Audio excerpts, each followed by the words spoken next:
我是龙城东区土生土长的本地人，今年32岁，教书育人是我的本行。你好，你是第一个斩钉截铁的拒绝我的人，谁也不知道你在想什么。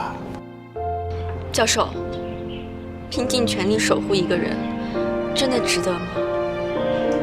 值得。到底要不要告诉他？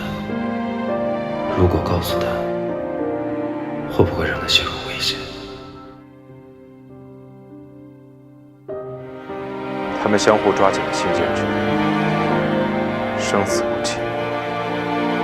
要是我心爱的人会在这些人手里，就算是千刀万剐，也难消此恨。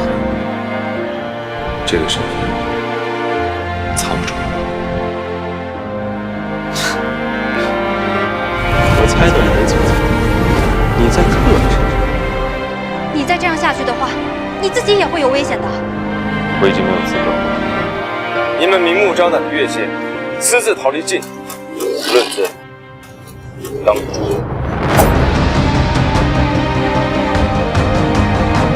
你当年既然选择这条路，现在就不必回避。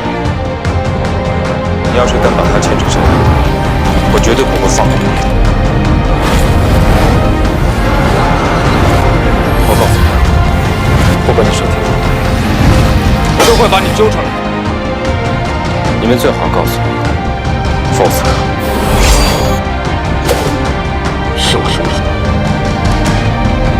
帝君记录是我弟兄记录人丁的造字，结果你现在告诉我，说你弄丢了。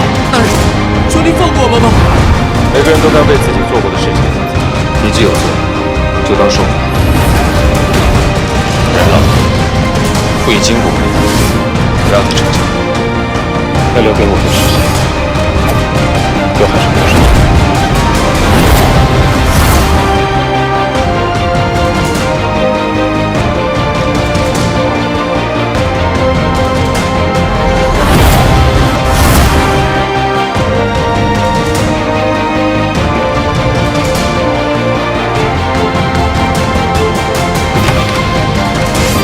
不是什么东西都是你们可以帮的。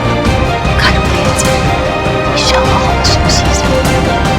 但是我上次要找的东西，你是不是已经知道下来？是又如何？你知道了在哪儿又如何？